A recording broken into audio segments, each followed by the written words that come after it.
So good morning, good evening, everyone, and welcome to this latest iteration of the Indic Book Club's Writers Open House with Otis. And for those of you joining in for the first time, I'll spend a minute on what this is all about. So Indic Book Club and Indic Academy do this open house, Writers Open House every weekend on Sundays with Otis. And the purpose is twofold. Firstly, to help writers improve their craft of writing and get feedback on it.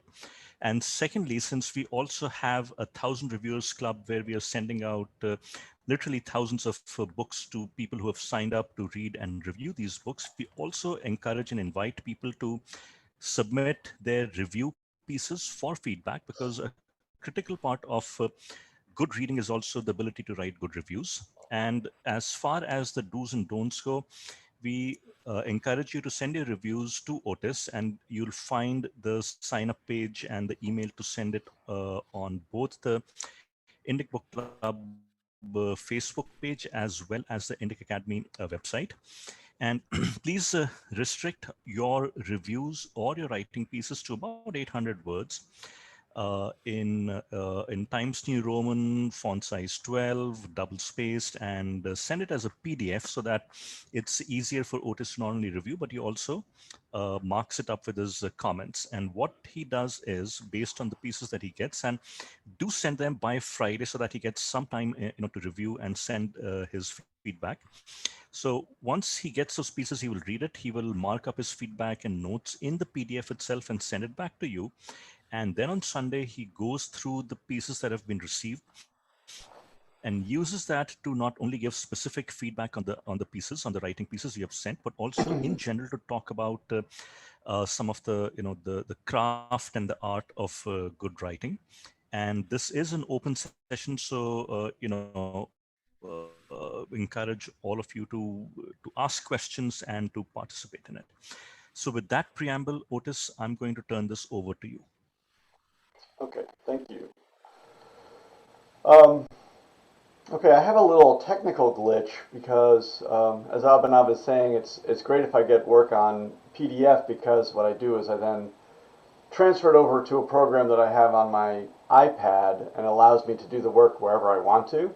And so, for example, yesterday I did the work while my daughter was having this is Oregon, so she was having like a horse riding play date with a friend. So I was out there, like in the field, the horses, and I was reading. But my marks have not transferred back to my computer. It's supposed to sync between the two. So I'm going to share my screen, but the screen I'm sharing does not have my markups. I was also, let's see, a little bit late on this, because normally I'll just send them back to you when I've read them. But I haven't been in touch with my computer until just this morning, so I haven't sent them back to you either. So after this session, I will send you back all of your work with my marks on it. The first work I read yesterday is a rewrite from Jay, and so let me check and see if Jay is here. Yes, Jay is, I saw him join, so hi, should be there. Hey, Jay. I'm here. Great, thanks for doing the work.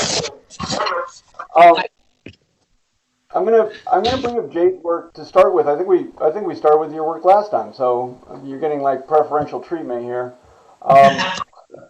If that's the way you want to look at it, it's like. But you had a question for me in your email, and maybe you can tell us a little bit about your project and sort of like what you're struggling with, because I think your question is a great one, and then maybe I can try and answer it.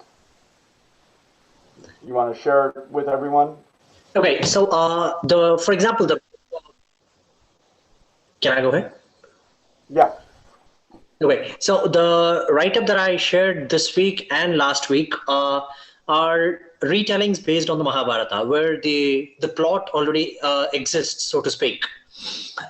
So what we are doing is we are just identifying gaps and building upon them, or giving different or attempting to write or say the story speak the story from a different angle, or bring in a different perspective to this. But if we were to attempt a completely, from the ground up kind of a story, in which case you have the larger structure where you have a set of characters, you know where you're starting with them with, and you know where you're going to end them with, but you do not know how to get from this place to that place. What are the smaller elements, the micro elements that come into this picture in order to take them from point A to point B? How is that the route? How does it work? How does that journey work? How do we build in these plot elements? How do we have loose threads that we later then tie up? How do we ensure that some of these plot elements are interesting enough for the reader to stick with us from the beginning till the end? Or the other one is based on a historical incident, but the only information that we have about this incident is a small paragraph from an inscription. Mm-hmm. Now that is about a naval campaign that happened in the 11th century. So all we have is one simple paragraph from a temple inscription. Now the idea is to see how we expand that entire plot that we find in that temple inscription to go bigger and bigger into the size of a novel. Mm-hmm. So okay, how do we bring... Yeah, Jay, why don't you tell a little bit about the section that you're writing about right here, just to get everyone up to speed. Well, look at that. That all updated. Cool. Tell us about the section that you're writing about. Here. Mm-hmm. So this is, like I was saying, this is based on the Mahabharata. This isn't a ground up kind of a separate thing as such. Well, I mean just this one section. So you have Shona with the parents, right? Yeah. So just tell us a little bit about that, just what you've set up and what you're trying to do with this section. Because I'm assuming this is not the entire naval battle. This is just one moment of it, I imagine.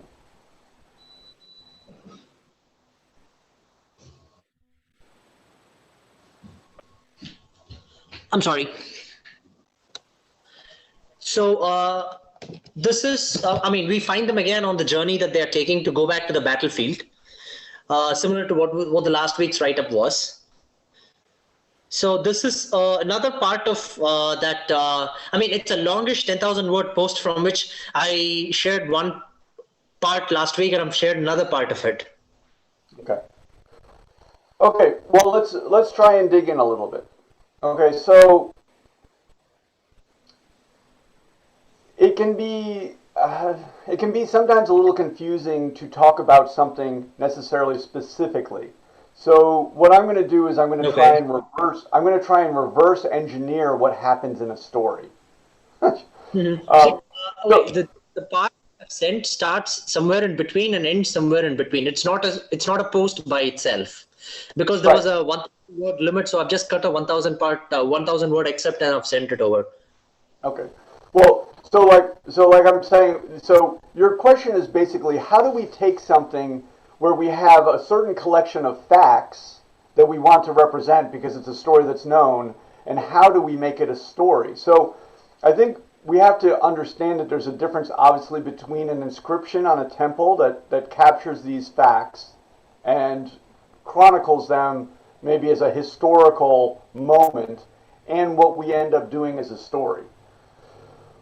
What I think my first sense of an approach to it is to think that all stories are about human beings. So when we have an inscription, let's say it's 2,000, 3,000, 4,000 years old, and it has the name of a person, we think of that person as kind of in a sort of abstract way. We don't necessarily think of them as a human being who are like us. But our stories, regardless of what our stories are about human beings who are engaged in a certain kind of, what we will call an arc of character. Okay, so, the arc of character is fundamental to the story, because this is the thing that the reader reads. Ideally, they get to have an experience through the vehicle of our protagonist.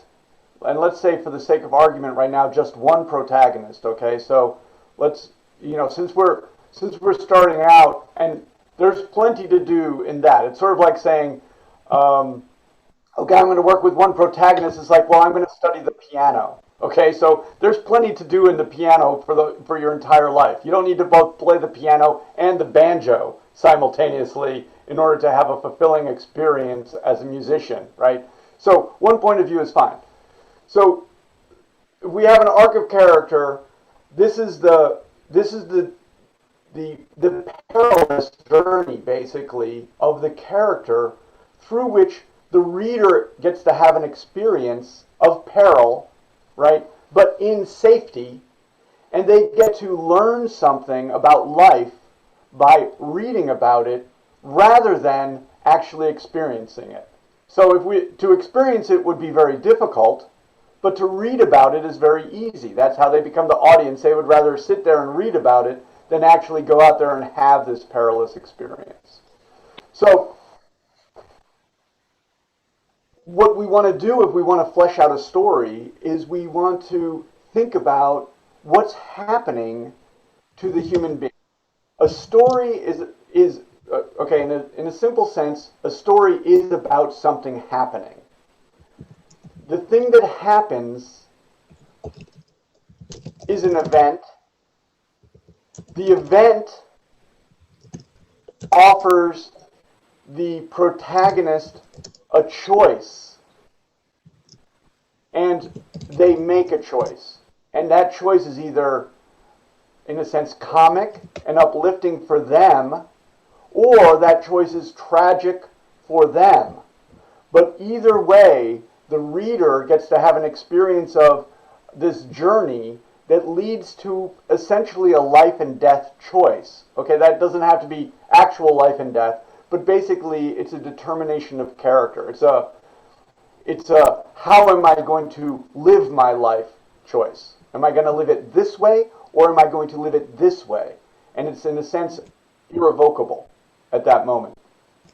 So the story gets to this point of choice, and then the character makes one or goes to one side or another. And that's the end of the story. That's the denouement. And it doesn't even need to be necessarily covered in our story. So that's a little sketch of what a story is. To understand the journey of character, we want to think of the protagonist as being essentially like ourselves. This is our imaginative work. We're talking about human beings. We're not talking about someone's name that's been inscribed on a temple, some famous, that's abstract, right? That's just a bunch of words. We need to make that character flesh and blood, because it's the decisions of flesh and blood characters that are meaningful to the reader, who are also made of flesh and blood, right? Does that make sense? Like, we don't want to read about vapors. We can't learn anything from the decisions of vapors because we're human. So we learn from reading about humans. So one way to think about then constructing a story that's based on certain facts is you want to think about the character and think about where they make a choice. Okay, where's the choice? So the choice is going to be actually the resolution. so what then we say, okay, we have this choice, and they decide one way or another. Let's not worry about that right now, but we know that we're getting to a choice. Something is going to happen. They're going to be forced to make a choice. It's not a willing choice. They're forced to make this choice that is of life or death. And that's going to determine the rest of their lives, in a sense, until we get to the next story. But that's for later.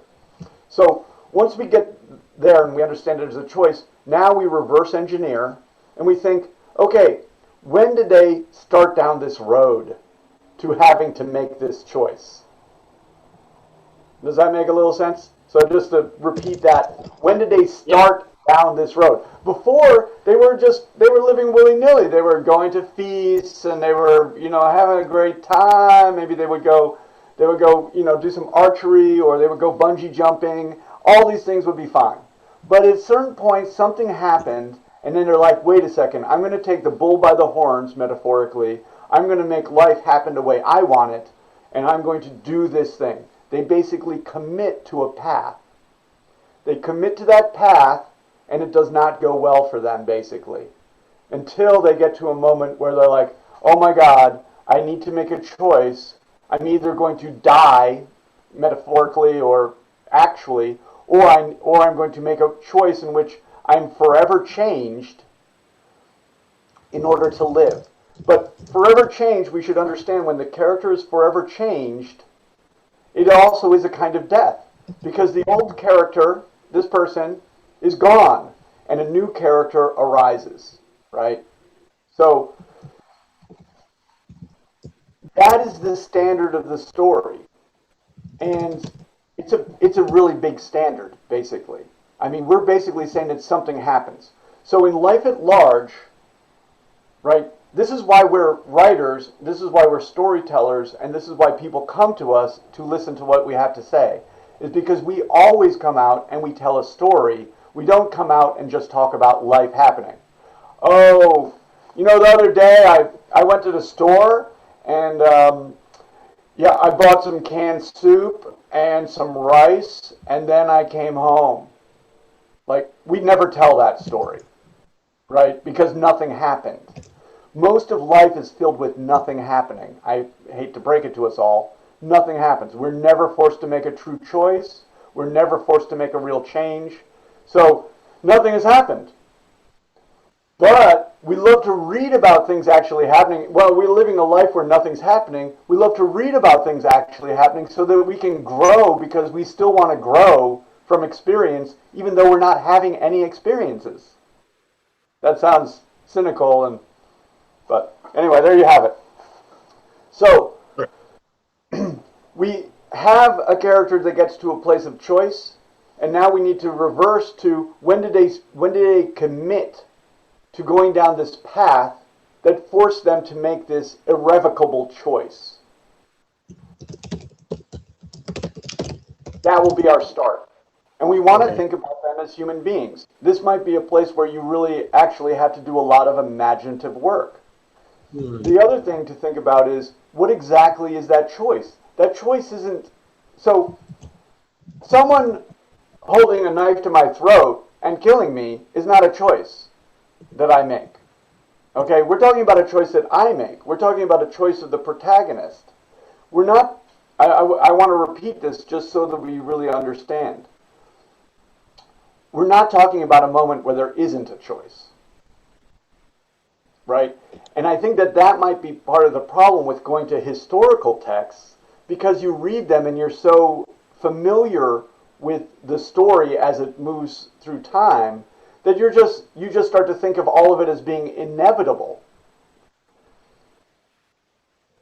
So you just chronicle the events as they happen, because that's the way it happened according to the history. But we have to see the human dimension behind the story, and we have to see the difficulty and the peril, which is the result of a conflict of two things that result in a choice. And that's the work that we have to do. So, let's take Shona. So I don't know the story of Shona, but I can imagine maybe a little bit.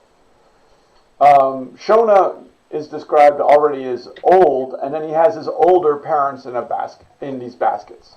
So, if I was thinking about this story, I would think about, what is his choice? Well, it seems to me, and we're here at the moment of his, he's by this tree, and there's a river, and right now, as you're telling it, he's thinking back about the past to sort of fill in and give us exposition about why he's here. So that's not really part of the story. Exposition is never essentially part of the story. What is part of the story is the character beginning and arriving at a choice. And so this is just, it's not, there are thousands of ways for us. This is what we do actually as writers. We find the story behind the facts. We find the story, and it's based in character, and it's based in human motivations. So if I were thinking about it, it seems to me, when he's here at the river, the choice that he might have is whether to continue to carry his parents or not. Basically, whether to abandon them to their deaths. Forgive me because I don't know the story. And I know that you have feelings, about the nobility of your characters and all of that. I don't have any feelings about nobility about any character. Human beings. Human beings are complicated. We do things for many reasons. And anyway, Jay, you understand. So anyway, I would think about him, if this is the story that you want to frame, I would think about the choice between abandoning his parents and living his own life or continuing to carry his parents. That's what I would think about. And so I need to bring him to a moment, right? He didn't think about that before, right? When his parents, I don't know what the circumstances are, so his parents are like, hey, you know what, we're sorry we're not able to go anyplace, or we need to flee, can you take us with you? At that point, he does not think whether he should abandon them or not. Because of who he is, he commits to taking them. Yeah. But as he takes them, it becomes more and more difficult. And they give him less and less of the sustenance that he needs to carry on this burden, is how I would play it. So that at a certain point, now it awakens to him, whereas before he just felt a sense of obligation, right? He's basically compelled to do this act, carry his parents. Now he's actually gotten to a moment of what we would call free will. That's another way to think of stories. That stories are a complicated issue of free will because it's not exactly free will. It's an expression of will where you actually lose on both sides. Right? Does that make sense? So the expression of free will is in a dire circumstance in which you either perish by remaining the same, deciding to remain the same. I want to emphasize that. So not just remaining the same, like a downward travel, but deciding to stay the same, or deciding to completely transform yourself, in which case your old character is also gone. You're completely different. The world is new. Does that make sense? The phoenix going into the flame does not rise out as a phoenix. Right? The phoenix in the flame rises out as another thing. So the phoenix is gone. The phoenix is dead. The new thing exists. So it's really a lose-lose situation. Right. It's a lose-lose situation. But they make the choice, and if it's a positive choice, they reach a new kind of, through this evolutionary process, which it kind of is, through this evolution, they, we often depict that as a kind of transcendent moment, even though it might not be positive. It's not like you suddenly have riches and et cetera, et cetera. It's like, that's an easy choice. Oh, I choose to, have all the treasure in the palace. Like that's not a choice. But they're transformed, and what we do as writers is we basically, in our way, we glorify this kind of transformation, this difficult transformation. So, if I'm dealing with Shona, I have him saying, his parents are like, let's say we must flee the city. How will we do that? We can't walk. And then he dumps out rice or whatever he does, and he puts his parents in the baskets, and he puts them on his shoulders, and he starts. As time goes on, so he has no choice there. He just does it because of who he is. But then he gets to a point where he's underneath that tree, and he looks at them. He looks at the water. He thinks about himself, right? He looks at them again. He gets up. He takes a few steps. They say, "Where are you going, son?" He says, "Nowhere. I have to relieve myself behind these rocks." He goes behind the rocks. He hunkers down. He looks this way. He looks that way. He sees a little path. He could take that path, right? So that's also a great way to think of it. The choice is a kind of two paths. How's your life going to go? This way or that way? Who are you going to be as an expression of free will, not as an expression of compulsion? Mm. So, and and you might see, Jay, you don't have any of that information from the inscription. You have none of that. Yep. That all of Yep. that I've just talked about is up to you to imagine, and and you imagine it because, and the way I imagine it right now is I basically was like, well, what if this was my thing? You know, what if I were doing this? And I have to be honest. There's a certain point where I'm not going to want to carry my parents who are close to death anyway, and I still have some life left to me, and it might be time to cut the cord. Particularly if I feel like this is going to go now, instead of me living and them dying, we're all going to die. Okay. You know, now we have to make that choice real. So that's that's a little bit of a way to discuss how you go back, and you basically, so my argument will be for us is that there's always a story there.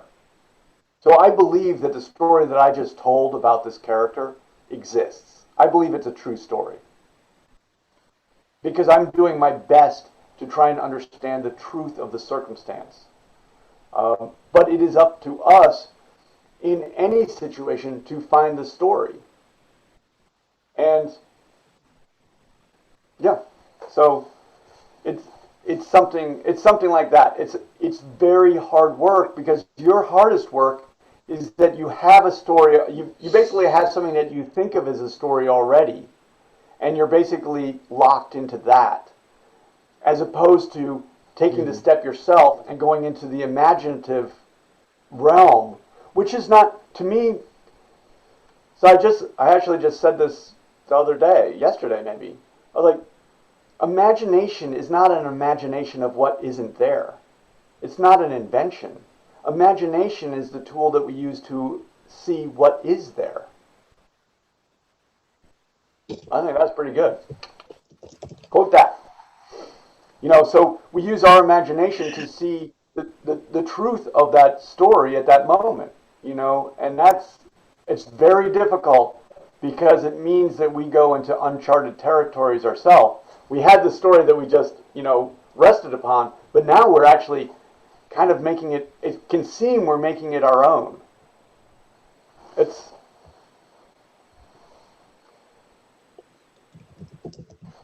so that's it, Jay. That's the long answer to your very complicated question that probably doesn't really touch upon. I want to emphasize it does not touch upon the difficulty of what you're trying to do.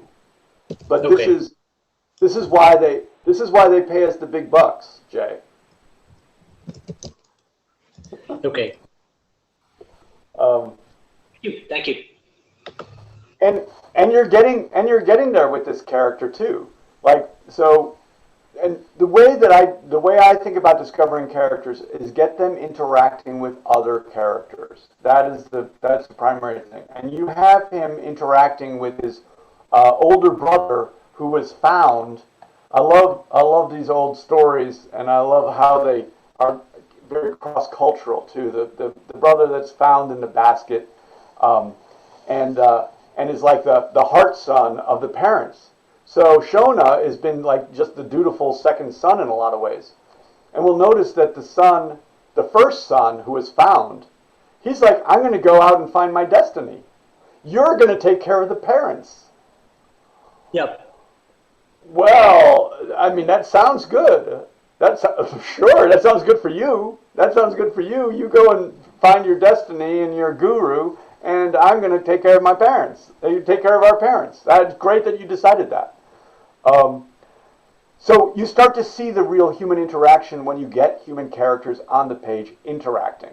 That's Like, so it's okay for us not to know what the story is, but the root okay. for us understanding what the story is to get human beings, flesh and blood characters, interacting with each other. Then when we see them interacting, as you have it, right? I don't know that you intended to have the older brother basically say, you know, I'm going to do for me, and you're going to do for us. I don't think you intended that 100%, but that's what I read, right? So Okay. when we get human characters interacting, also the reader and the writer can begin to see them more deeply. But if we right, I'll leave it at that.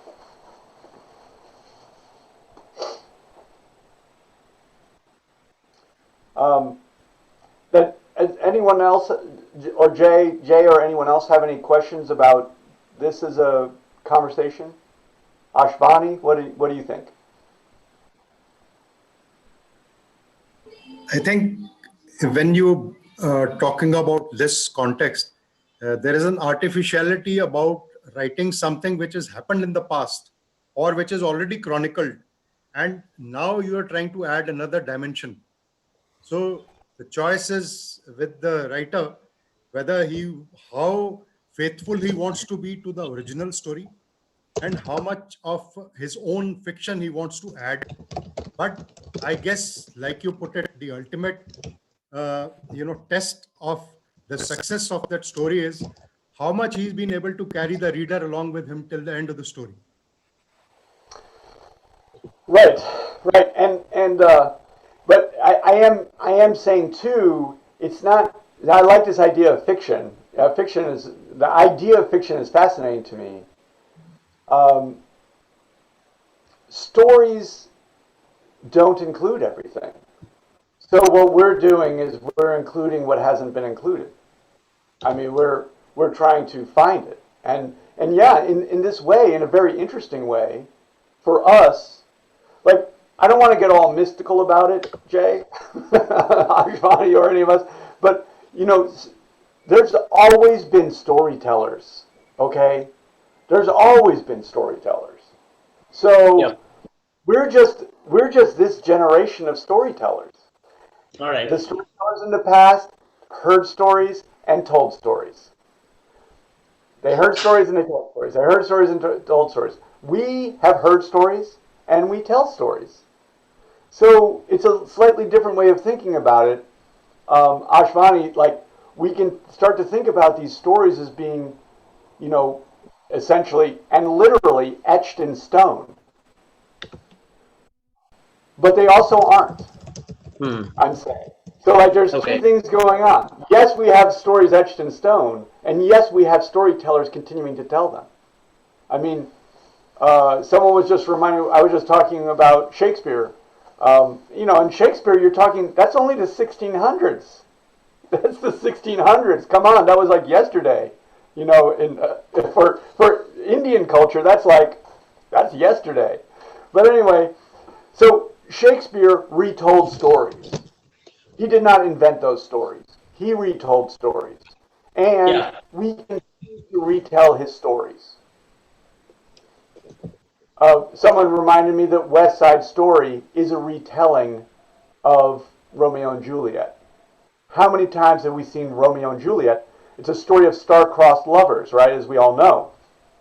Shakespeare Yeah. did not invent the story of star-crossed lovers. And I'm certain you will find star-crossed lovers in the Mahabharata, right? So all of us, throughout all of humanity, we keep retelling these stories. It is one of the things that we do in order to understand the world. And we keep regenerating them and making them new. I think it's a calling. It's a calling. Well, thank you, Jay. I appreciate your work and your Thank you. thoughtfulness about it and taking on these very difficult struggles. It sounds like a joke when I say this is why they pay us the big bucks, because no one, of course, is going to pay us the big bucks, really. I mean, that probably is not going to happen. But what we are doing is difficult. I mean, we are choosing, I think writers choose to do the most difficult thing that they can imagine doing. And they somehow take some kind of sadistic, masochistic pleasure in doing it. I don't know why we do it to ourselves, but we do. It is very difficult, and so I want to acknowledge that it is, and I appreciate you taking it on, and I think you're on a good path, a very good path, by putting human beings on the page who are physical. The more we put physical human beings on the page, the better we do, because then we have to grapple basically with physical human beings, not abstractions. And those physical people on the page are kind of like, they're like our antagonists. If we're a protagonist, we put those physical characters on the page and we're like, oh my God, why are they not behaving the way I want to? Why are they telling me things I don't want them to tell me?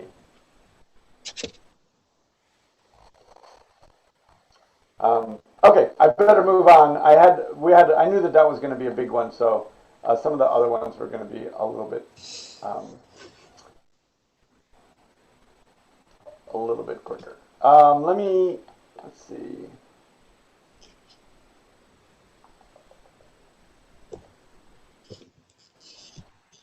Oh, this is a good one. So, one of our criteria is do please on your work put your name and some kind of title on it, because of the way I work.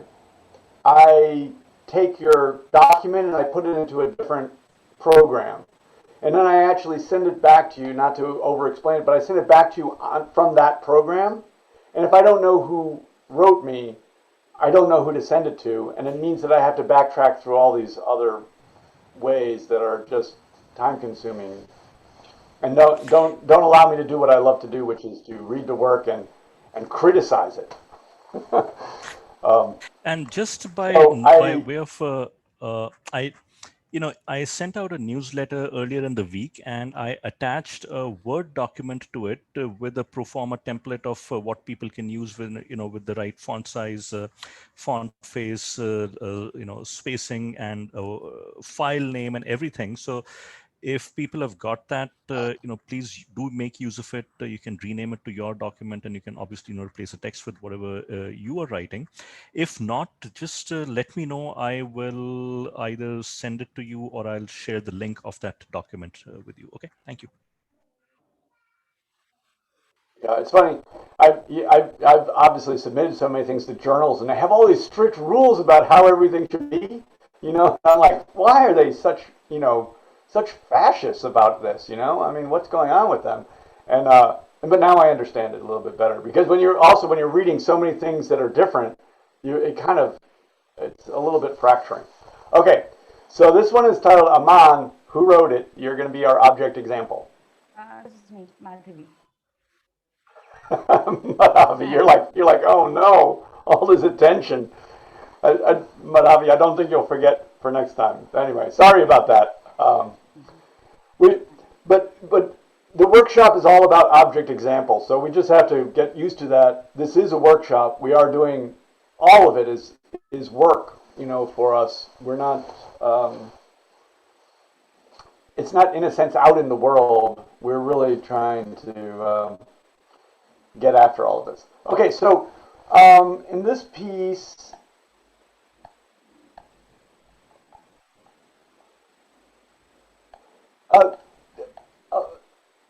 Madhavi, maybe tell us a little bit about this piece. What were you going for? I'm recalling it as I'm looking at it here. This is a piece of general fiction. Basically, I'm developing a story which is based in India. The central character is Indian, and he hails from Madikeri, southern parts of India, but he's studying in northern parts of India. This person has a vision in life, wants to do something, and like in the name of family, he has his uncle. With him, there are a few issues. So this particular story opens up with him having a nightmare, because there are holidays approaching. He has to go back home and he doesn't want to go back home. Then when he ends up going back home, something triggers, some incident takes place, and there is some problem, and his uncle ends up blurting out a secret to him. So that is the plot line. Okay, I like that. Yeah. So then how the interpersonal dynamics shifts and how things change for them, that would be the later part of the story. Okay. So far, I have covered half of it. Like what I had envisaged, I've completed half of it, but I haven't shared it with anyone. Okay. This is the first time I'm putting up these are the first few opening lines of the story, basically. The first chapter. Okay. Well, of course, I did not know right? I should have given you a synopsis, but I failed to do No, no, so. no, no, no. I'm going to say, as I begin reading, of course, I don't know that it's a dream. So I'm going to tell you a couple things about dreams. Okay, so I just there's no reason not to tell you what I know, right? So Sure. this is something that I had a professor. He wrote a couple movie scripts and he wrote a number of books and he was kind of glib and he was a little bit like had a little Hollywood sheen to him. But he said in one of the workshops he said, okay, in your entire literary career you can only write 2 dreams. Do you want this to be one of them? So that's what he said. I always appreciate that and have taken that to heart. You know that you have to sort of try and interpret that, but it's like you get to only write 2. So is this going to be one of them? I mean, you have I love when we start thinking about an entire literary career. We're going to have 40 books. We're going to have opportunities to write dreams all the time. I think what it points to is the trouble with dreams is that dreams are not really happening, right? So, and it's very common, and I know that I've written a story like this where you go through this whole thing and then at the end they wake up, and it's almost a joke, among writers because we've all written one, and they all kind of don't work in the same way. Because basically what you do is you get the reader involved in something and then you essentially tell them it's a trick, right? You tell them that there's something perilous going on. And remember, I was talking with Jay about basically a story is about peril. And the contract of the story is that you get the reader to be involved in experiencing that peril and going on this journey, this arc of character, and then something comes of it. But in this case, what we do is writing a dream or anything in which there's no consequence really finally to the actions, we get the reader involved in what's going on, emotionally attached, and then we tell them that we're just kidding, which is something that only the writer can do. I mean, when we play a trick on our reader, we lose the bond of trust that we have with the reader. And when we lose the bond of trust with the reader, it's very hard to get it back.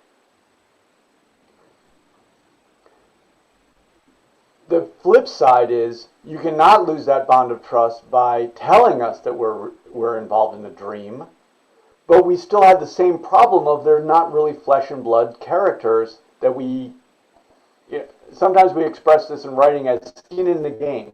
Skin in the game means there's actually a human being who can suffer and feel pain from what ends up happening. And in a dream, we don't have that again. So we want to think about that.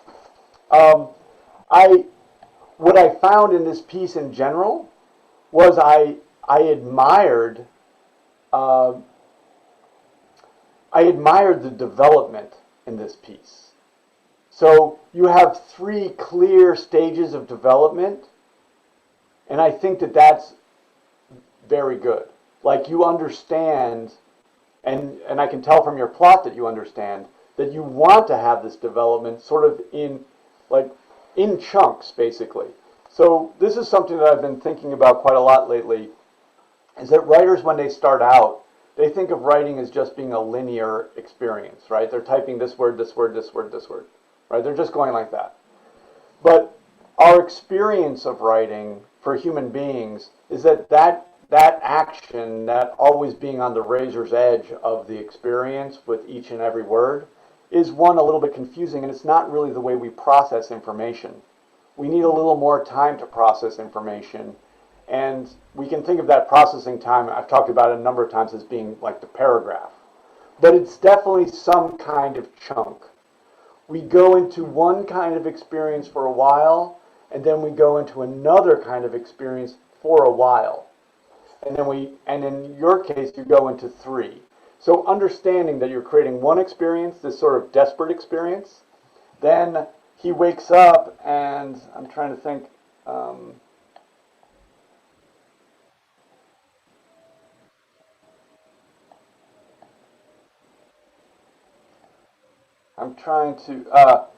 he wakes up sort of we come into this new experience where he wakes up and he's sort of disturbed by having his dream, and then we have the sort of mundane life that he lives that he prefers, obviously. So I like that you have that development. The trouble with probably all of it is that there aren't other characters involved in those emotional experiences. And so this is a quick way to think of it, going back to this idea of peril. So the thing that's most perilous, sometimes the thing that's perilous for human beings, so go back to the idea of skin in the game, physical human beings. Sometimes the thing that's most perilous for human beings is a tiger, right? But in the modern culture, that's not usually the case. Tigers or, some other predator is not really the thing in which we must make a desperate choice one way or another. The large animal that each of us deals with that's perilous to each of us essentially every day are other human beings. So that's how I look at it. Other human beings are the things that put us individually in peril. I am not in peril. I mean, one of the reasons I like writing is because I get to control everything on my own, right? I think all writers like that. They're like, other people are really difficult. I just want to be here writing. I understand that about myself, right? Because other people are really difficult. They want what they want. They don't seem to always want what I want. They want things for themselves, etc. And all of those things fill me with difficult emotions as I try to also get what I want from them. So I'm putting that out there as a way to think about our storytelling, since putting characters in peril is really our number one job. Having them have dynamic interactions with other characters is probably the first place we have to go. And when we don't do that, we're doing something less than dramatic. I mean, I'm really telling you all that I believe. You do what you want with it. The problem, it's not that what you're writing here isn't good, but you have to compete with writers who are not going to do solo difficulty. You are going to have to compete with writers who are going to immediately create dramatic situations that start from the get-go and are really happening. And that's what we think about as writers. It's not just what we want to do, right? What I want to do is probably I would just like to type and listen to the music of the keys, right? I mean, that's what I want to do. But at the end of the day, I'm in competition with the best writers, not only the best writers I know, but the best writers who have ever been, right? I'm in competition with all of those writers to get a reader's attention. And so pretty much I'm obligated to do the best that I can do in order to achieve that. And I think one of the ways is to increase that level of peril, and we increase that level of peril by being by offering up dramatic. We're really dramatists. We're dramatists working with characters. We just happen to have a stage that's in a way infinitely expansive, but we really are doing the same work as a dramatist. We're doing the same work as a playwright. We do it slightly differently because we're able to go into the point of view of our protagonist character, whereas a playwright or a movie, they cannot do that very easily. Does that make sense? So Yeah. that makes our ability as writers, we have this incredible tool, which is to move the consciousness of the reader inside a protagonist character. That is a very, very powerful tool to basically, as people say, make the character an avatar for the reader's experience. That's something that playwrights cannot do. That's something that movies cannot do. It's something we can do, and I think we should take advantage of our strengths, because we're not only in competition with all these other writers, we're also in competition for people's time against all those movies, all those playwrights, all those everything. We're in competition with everybody to get someone's time to come into our story. So anyway, that's a little bit of a speech, Badavi, but That's pretty I think, insightful. yeah, but I think that this is a really good start. I really appreciate your understanding of having the blocks of experience because that is, though I'm saying that the nature of those experiences could be enhanced, Okay. right? In terms of the skin in the game, in terms of the peril, that you have them is really the first element to our storytelling because it makes us have a sequence of events. 1, 2, 3, and there's a clear line of development between 1 to 2, 2 to 3 that starts me on the road. That's the logic. The logic of this story is here, and I hope that that's from this discussion that will be something that every one of us takes away.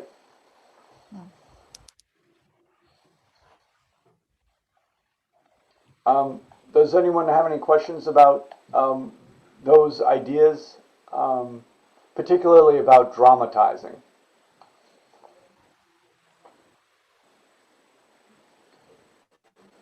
I think that that's one of the things that we really should, there's a number of things that we should just, write on a sticky note and put on our computer, but to dramatize situations between characters, even if, you might think that when two characters are on the stage together or anywhere, that there's nothing going on because you're so used to it. We as writers, just as we were saying with Jay and his work, we want to bring the story out. There's no time on earth, it seems to me as a storyteller, that we put two characters on the page where one character doesn't want something that they want, and the other character wants something that they want. That is a conflict. It might not come to blows, right? It might not come to that, but it comes to things like, honey, would you mind passing me the sugar? I'm sorry, dear, I cannot do it right now. I'm cutting my steak. Oh, I suppose your steak is more important than the sweetness of my tea, right? But there's a problem. There's always a problem. If there isn't a problem, we don't write it. Right? So we only write the times that there's problems because we need to be writing about peril. We sometimes have very difficult peril, and then we have less peril, right? So we modulate the experience, tension. We basically modulate tension. Very tense to somewhat less tense. Very tense, less tense. We do that for sure, but we never have a situation without tension. And tension requires two things, right? I play Suzuki violin with my daughters, right? That string, the ability to make a note, requires two things to create tension. There's no tension with one thing. If I played my violin and it only was, tied in at the little turner things up at the top, it would make no sound. Two things to create tension. But I'm losing. I feel like I might be losing you with my extended metaphor, but keep that in mind. Keep that in mind. I have a Always. question here Yeah. regarding Yeah. creating tension or drama. If I talk about myself, I find very difficult to put that in page or create when our life does not have the drama or say what's happening as you say, it's not as eventful as the stories we write as you mentioned. In that case, when we are trying to dramatize some event or write about a drama, put in some tension or drama in the story, do I have to create a plot? Can you give us some idea how to create an artificial kind of drama in the story when your life or some, I mean, general, not able to do it very well? Um, well, I'm going to differ with you because I want this to be a dramatic interaction between the two of us. Our life does have a lot of drama in it, But we don't notice it until we start to see where the drama is. I mean, I just told a little story about passing the sugar, and I made it dramatic. But we will have these experiences continually, right? And we don't think anything of it because we have so many of them. It's up to the writer, and this goes back again to even what we were talking about with Jay. It's up to the writer to bring the dramatic circumstance out, right? So I'm just sorry to pick on you, Jay, but let's say we have the guy, the son who's sitting there at the tree with the two parents in a basket. Big deal, right? Nothing's happening. There's nothing dramatic happening. But suddenly there is something dramatic happening if I say that character is thinking about leaving his parents there, right? His will, what he wants, which is to be free and live life unencumbered by carrying his parents around in baskets, versus their will that they want to survive to live another day, and they want him to carry them around. That's a problem. That's a dramatic conflict. We have dramatic conflict all the time. Maybe we could say that writers, maybe we lean a little bit towards avoiding them. I know I do, and we like to make up our own worlds. But the place where we make a really big mistake as writers is we think that we're going to make up our own worlds that are not going to have dramatic conflict in them, that it's all going to be peaceful and the way we want it to be. And that's not what ends up happening. Right. So Rella, I think that you have plenty of drama, but as you become more experienced in your writing, you'll start to see it more, and you'll start to understand it more because you'll start to see the story even in your own life. I don't want to get, again, mystical about it, but I think that that's really true. As we pursue our writing, we start to see our own life more clearly. So while writing a plot or something, can I when I put in the plot line, or when I create the plot line, can I include those like storyboard that plot line into and add drama there? Would you suggest us doing that? Well, I think it's a good idea to understand that every story has a beginning, middle, and end. And the beginning does, so this is another thing that I hold as a foundation for all our storytelling. The beginning does what the beginning must do. It must establish the conflict. And it must establish the conflict and establish the point of view character. And we should have another thing that happens. Madavi's already talking about it, but we need an inciting incident, right? We need something that makes that character start to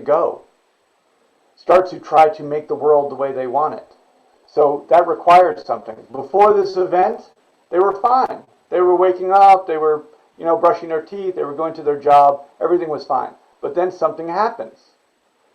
We see this, if you want any instances of it, watch any movie, basically. There's always an inciting incident. There's a commitment of the character, so this is a plot point. There's a commitment of the character to a certain course of action. Then, the middle, plot point-wise, is going to have a series of essentially escalating events where the character is trying to get what they want, but failing to do so. This drives the character down to an inevitable choice, where they're not able, right? All characters, and I would go ahead and say all human beings, want something. But the question of their life is, what do they want and what are they willing to do to get it? This is the personal drama of every single human being, I think. So those can be reflected in plot points. And then you know that you're going to have a plot point in which something occurs, basically, right, that precipitates the choice that they must make. I'm going to pick on Jay again. His character, Shona, right, he's been going along fine, right? He's been doing great. He's been carrying his parents, but it's definitely difficult. But then he's sitting down underneath that tree, right? And I'm gonna call it like this. This is how I'm gonna see the story. He's sitting underneath this tree. He's sitting in the sun. He's thirsty. He's looking at the river. but the sun is moving, and suddenly he's covered in shade. Well, that's a kind of a moment. That's a plot moment for me. That's a plot moment. The sun is moving. He's covered in shade, and he feels a sense of relief from the sun. And he realizes that he likes the sense of relief. And he realizes that there would be a sense of relief if he were not carrying his parents anymore. Right? That's a plot point. It's not like a spaceship is landing. We don't need, that's not what we need. We need those things that trigger the character. Right? And trigger the character, and you'll notice how human I make it, right? I'm talking about the human animal who's sitting out there underneath a tree. He's been carrying his parents, and suddenly the sun shifts or a cloud goes overhead, right? Is that who's designing that cloud that moves overhead and shields the sun for a moment and gives him this sense of relief, right? That changes his whole perception about what he's doing and himself. Right. Thank you so So, much. yeah. I mean, you can see, once we start to become involved in this stuff, it's absolutely exciting, I think. After your suggestion, I'm trying to find out plots in natural soap operas also. I'm trying to find plots almost everywhere. Whatever I'm watching. I'm trying to observe things that way after your suggestion. Yeah. After attending the workshop. Well, and you'll see, I'm always going to base all the plot points. The plot points are actually not about things happening that are in the abstract. They come from character.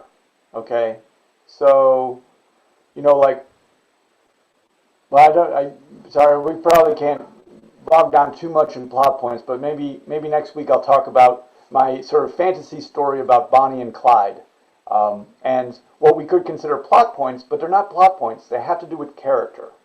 They have to do with, Okay. it always comes back to the human being that's at the center of our story. I had Thank. a small query. May I? Yeah, sure, of course. Yeah, since we are on this topic right now, this Aman, you said that we should have another character to build the conflict. Okay. But then, unless I establish his reluctance to go and meet the other character, uh, how will it be impactful to bring in another one? Just bang, like in the beginning itself. Well, So this whole chapter has been an attempt to tell the reader that he doesn't want to go. He has his own goals, and his uncle wants him to be working in his diner. And this fellow doesn't want to. He wants to go into academics. So unless I establish this, how will the interaction be impactful between the two characters? okay, great question. So let me put it back. So do you think that there's any way that you can describe? So the kid, the son, does not want to work in the diner. Okay, so we get that. So is there any way for you to show us that he doesn't want to work in the diner? For example, when he walks into the diner, is there a way to do that? He is a character, right? So this is the way we start to think. He's a character.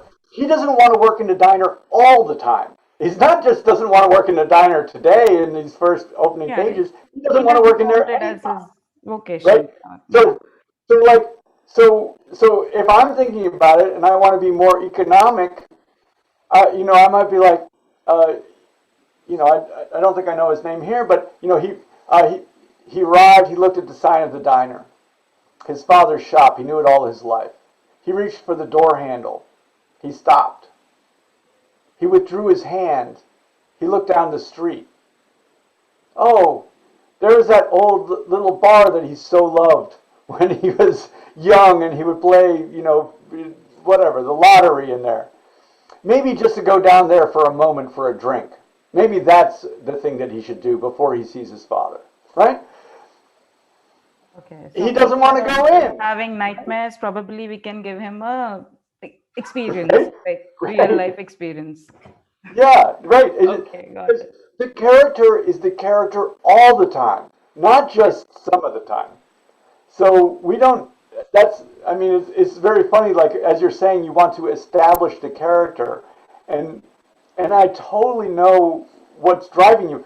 What sometimes when we're establishing character, so we're actually exploring the character.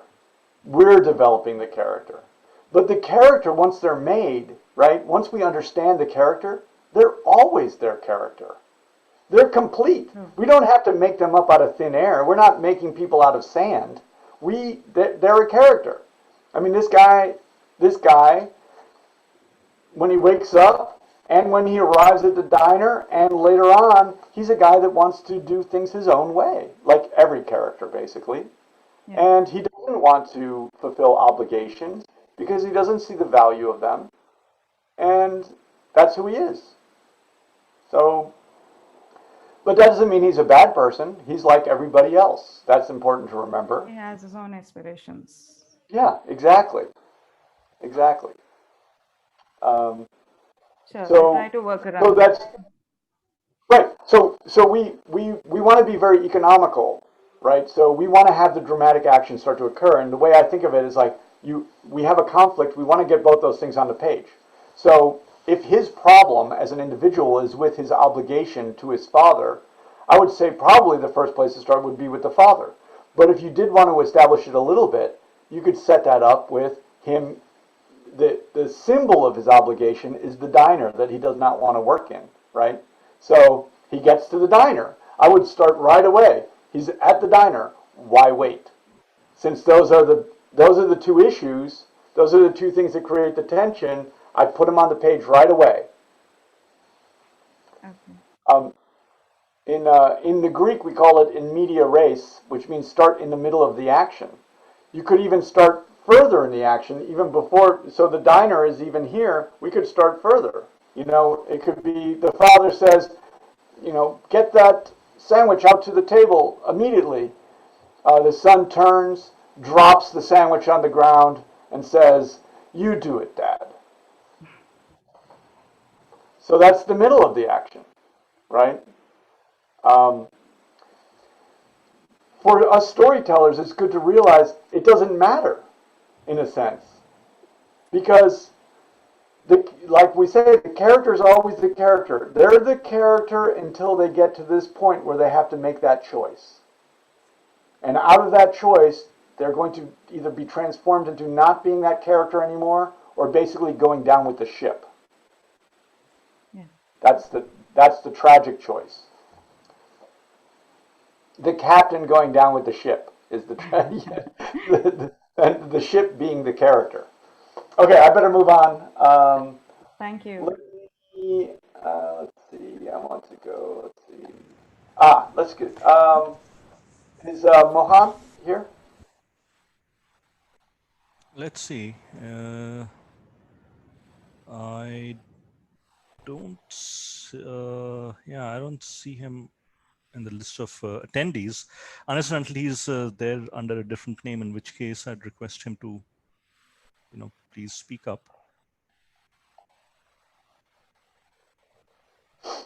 Okay. Well, I guess I will move on. It's I would better just move on. This is Acharya. No, I'm not. So this is again. I might not be certain who's asking, who's writing this. Sorry about that. It's the way my programs work, and I don't cross-reference them myself. Is the writer of this piece here? This is a pretty deeply philosophic piece, and for me it was interesting. I feel like it was maybe drawing on some Hindu philosophy. Maybe someone can get me up to speed with that if that's the case. We have the. Is this writer here? We have the Jivis and the Jagat. I found it quite interesting, actually. The writers here? Again, if you're the writer of this piece, please speak up. No. Yeah, Maybe it's I will say something in case they come to the recording. So the piece about the monkey and the peanuts, and actually this piece too, they have a kind of similarity in that they basically are offering something that's a little bit in the realm of self-help. Um, this piece that's in front of me is sort of philosophical, and it's talking about a philosophical issue, and it says, a question by a seeker, and then in a sense there's a question and there's an answer. Um, the story about the monkey is the pretty well known story about the monkey jar, right, or the monkey fist, where the monkey grabs the peanuts and is trapped. Um, and it's taken in an interesting way. I like, for me, I like that story because it's not abstract. I think, and in this piece also, this writer from time to time goes to concrete things in order to illustrate the abstract ideas. The, in my So as I think about the human being as a sort of storytelling animal, what we find is that our stories are usually concrete representations of abstract ideas. And that's because we as human beings understand the concrete world easily because it's all around us and we have that common frame of reference. But the abstract world is much more difficult for us to retain and discuss. So we basically use the concrete to illustrate the abstract. Um, and both of these pieces, to some degree, use the concrete. The one uses the story of the monkey, and this one has a few analogies to help us understand abstractions. But I think it's good for us to know in general that human beings do not understand abstractions very well. And generally, our job as storytellers is to find basically the concrete example, if you want, the anecdotal example that speaks to an abstract notion. And the abstract notion that we're generally speaking to is this ability of human beings to transform themselves in a positive way in order to express their free will. That's sort of the abstract principle that we demonstrate in stories, I feel, generally, as a kind of, almost as a kind of ritual process. Both these stories are self-help. The trouble with self-help is that I know it might be philosophy. How is that self-help? Or in the story of the monkey, you might have to take my word for it. We're deriving some life lessons from it.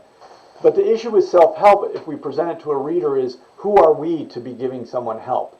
Is going to be the question. I would just be honest with you about that. From what authority does this derive? Because what we find is if we cast around and look at our fellow human beings, and even if we look into ourselves, all of us have a strategy for sort of optimal survival that we've developed usually. And so all of us have opinions on this. What makes one opinion better than another? And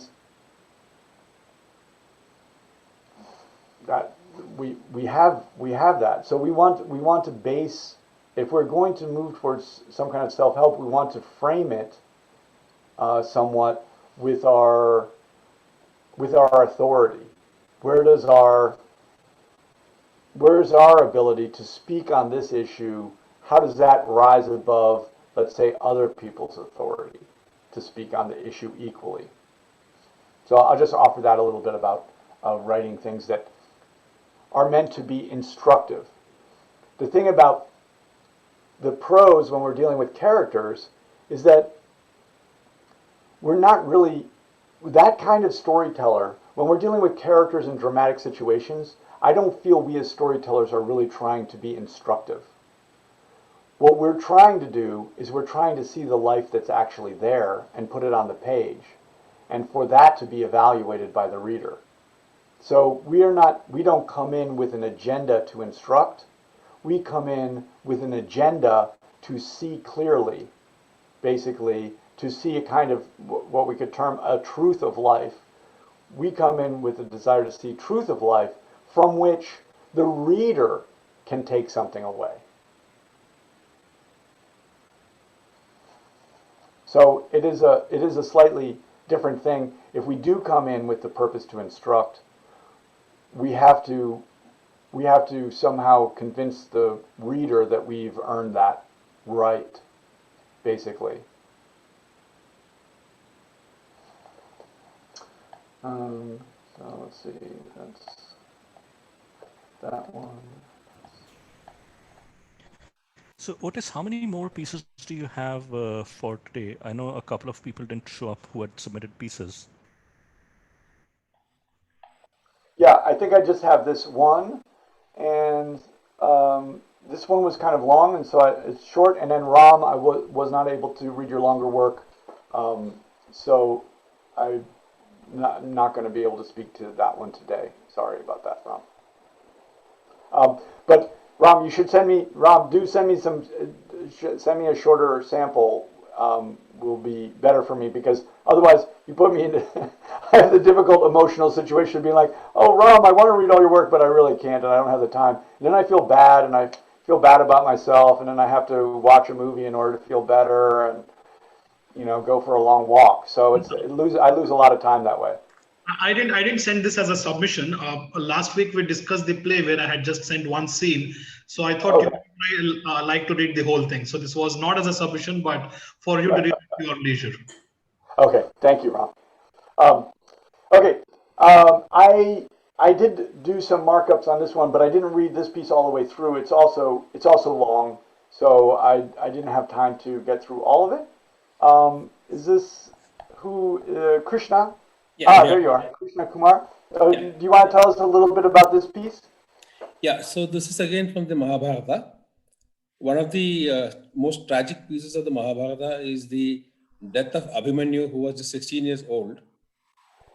So this piece tries to imagine that death and the surrounding, what led to that death, etc., from the angle of his wife, who was obviously less than 16 years, and what trauma she faced. Mm-hmm. And this is being so. What I like about this piece is that it seems to be quite within a single point of view. So the princess, I think, who has the dance instructor. Is that right? Yeah. So it's in her point of view, and I like that. The issue for me with the work is that there's a very common thing that we say in basically in all our creative writing workshops, and it's a kind of a shorthand to say show don't tell. Show don't tell means rather than telling the reader what's happening from some perspective, instead we show what happens, and from that the reader thinks and feels things, basically. Okay. And in this piece, while we're in the point of view, well, it's kind of a little bit difficult because we're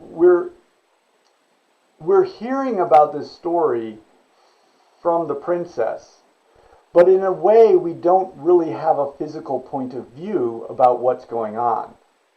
Does that make sense? She's basically telling us the story. Yeah. So in its way, and I think this is why I think telling is weaker. So it's a shortcut to say show don't tell, but the reason we want to show instead of tell goes back to this feeling, maybe I'm suggesting, that human beings are able to react more dramatically. We're able to engage more fully with concrete information than abstract information. Okay. So, and then it's the same way of me saying, I could come and I could tell you about a rock, right? And I could tell you about a rock all day and all night, and it would be all abstract. It wouldn't be there. Or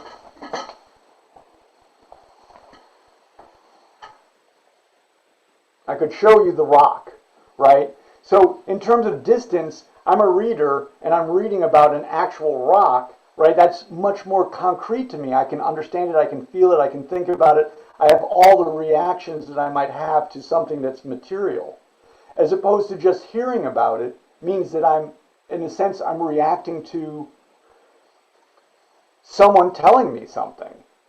Does that, that's the action that's on the page, is that someone is telling me something rather than the actual things. Okay. I once expressed it like this. I was teaching a workshop on the Stanford campus at this time, and we were in this nice little seminar room with a big table, and I had a group. It was for continuing studies, so they were professionals from around the Palo Alto area, and this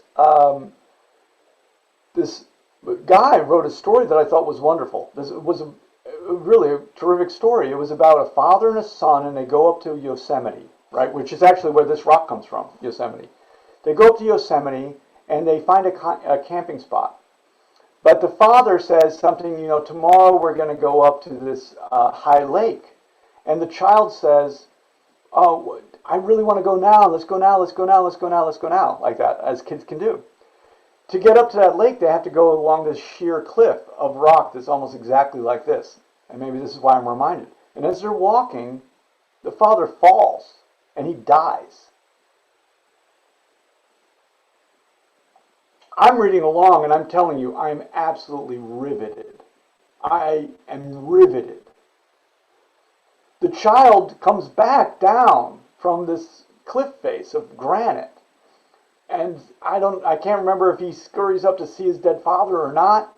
And, then he takes the backpack and he sets up the tent. He can't go anywhere. It's getting dark.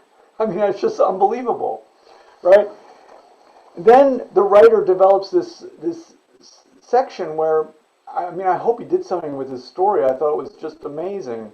But he develops this section where the child is basically afraid, and he's making a metaphor, like the child's fear is like a bear that he hears. Okay, that's the point I'm going to get to. So now I had my class, right, and I told everyone that I just thought this story was amazing. But I said, okay, I want you to think about something. What would affect you more if in the center of this table we have a metaphor of a bear, or in the center of the table there was a real bear? What would affect you more? We're all sitting around the table. I think we would all agree that what's going to affect us more is a real bear. Yeah.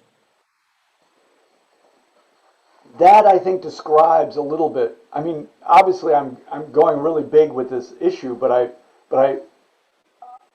guess I want to communicate how passionately I feel about it. It's not that you can't discard it; you can, but I definitely feel passionately about the fact that we want to have as few steps of abstraction as possible from the physical world that actually affects us.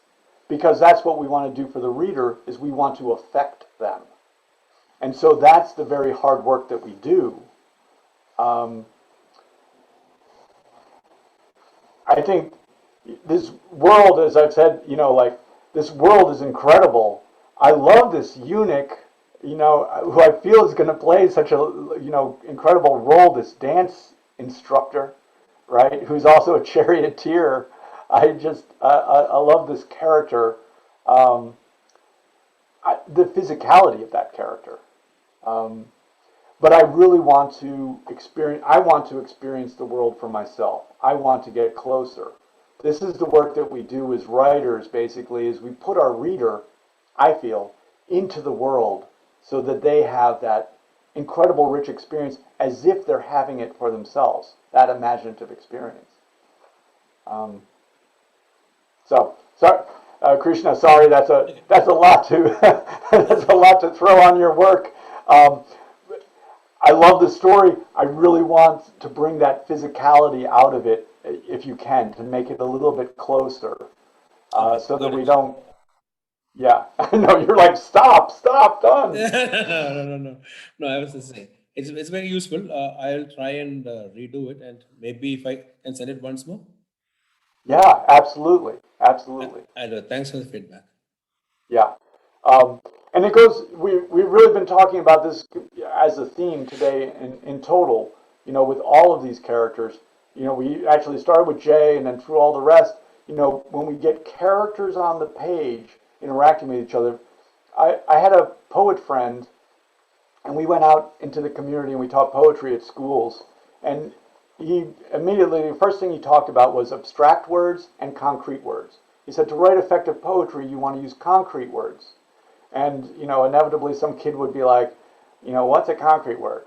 It's like, and he would say, a concrete word is something you can pour gravy over, right? So it's something that has material and substance. Because those words end up, you know, this is again going to the theme, those things have an effect on us, like the real bear. And yeah, so something to think about. Yeah. Any questions about anything? Hi, this is Navnita, and this was my fourth session over here. So I wanted to ask about the pieces which we submit.